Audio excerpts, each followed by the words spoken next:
Hey everyone, and welcome back to The Explainer. Today, we're zooming in on a pretty fascinating social ecosystem. You know, we usually tackle complex data or like massive global phenomena here, but today we're deconstructing a highly volatile, seemingly impossible conflict that goes down not on a battlefield, but right inside a daily household setting.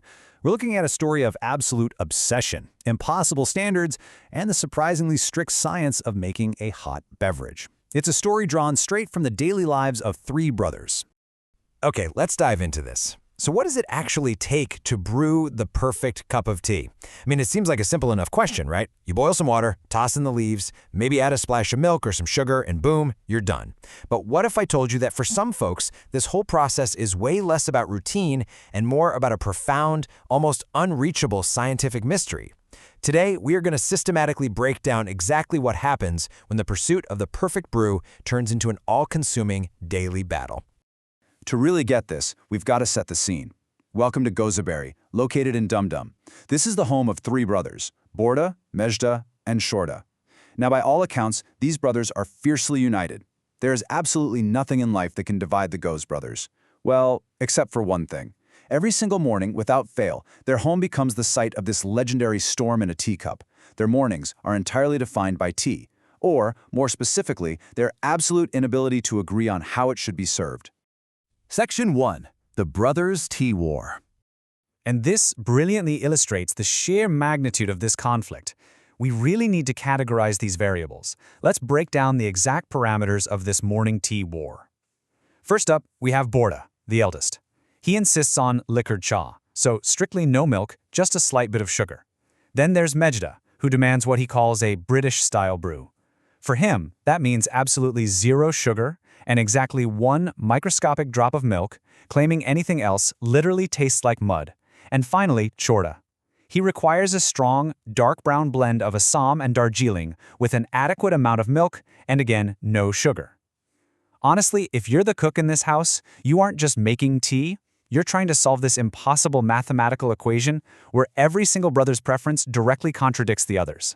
Naturally, all these wild preferences lead to some incredibly spirited debates. Shorta, in particular, has absolutely zero patience for Mejda's sophisticated claims. When Mejda boasts that he learned his drop of milk technique from the British while visiting London, Shorta hilariously goes on the attack. He tells him to literally use a dropper instead of pouring milk, completely dismissing Mejda's whole London story as white lies fabricated from some storybook.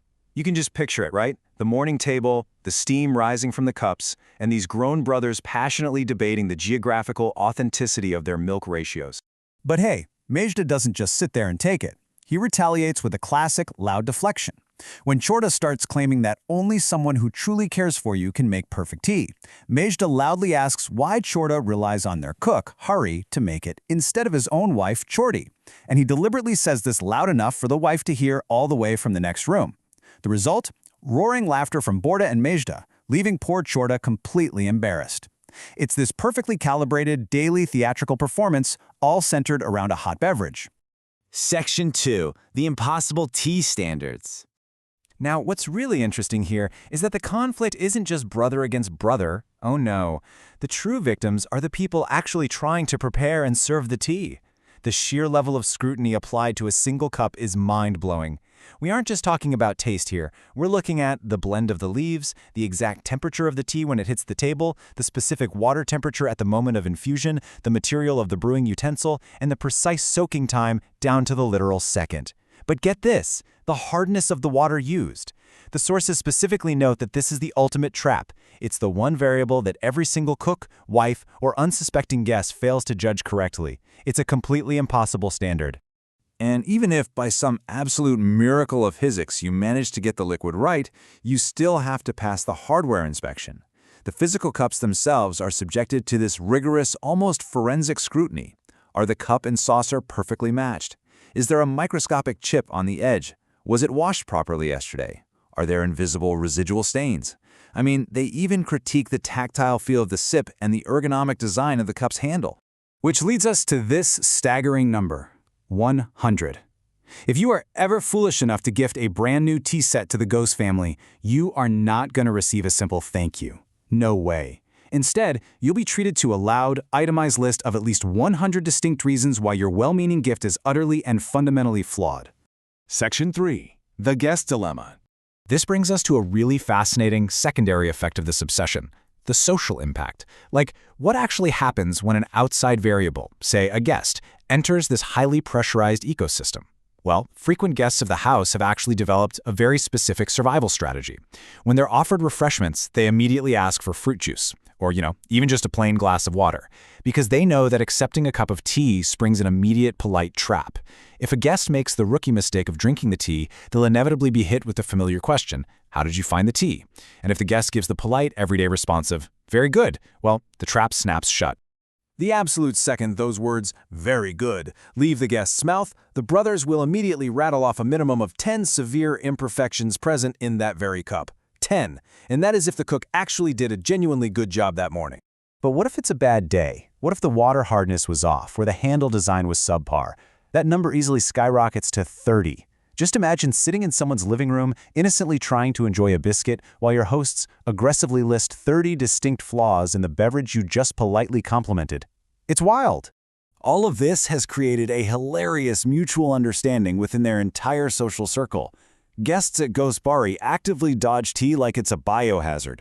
And conversely, when the Ghose brothers are invited to anyone else's home, the hosts will offer them literally anything else in the world, coffee, juice, soda, whatever, just to avoid the inevitable 30-point critical analysis of their own tea-making skills.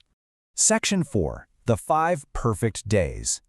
Let's move to and see how this builds up to something pretty amazing. We've established the baseline here, right? A household locked in a perpetual, unwinnable war. So, here is the big question.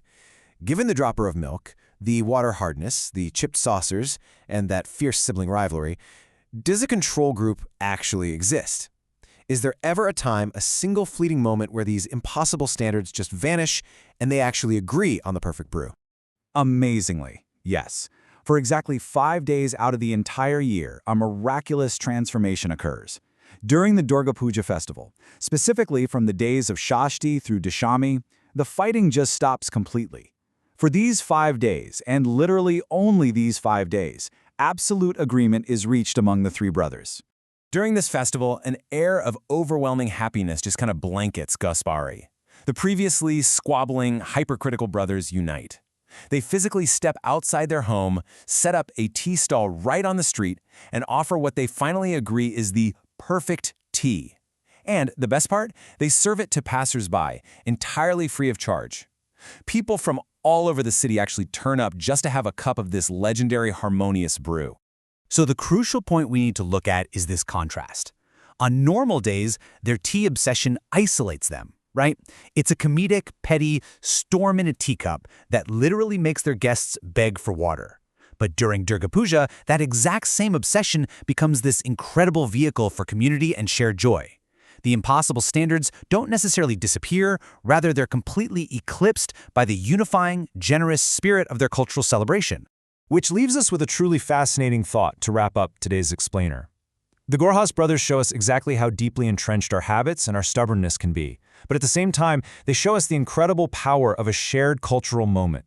I mean, if 5 days of a festival can transform the harshest, most impossible critics into united, generous hosts serving perfect tea to complete strangers, what other seemingly impossible divides in our own lives could a shared tradition help dissolve? It's definitely something to think about the next time you brew a cup. Thank you so much for joining me on this explainer today. I really hope you found this breakdown as captivating as I did, and I'll see you next time.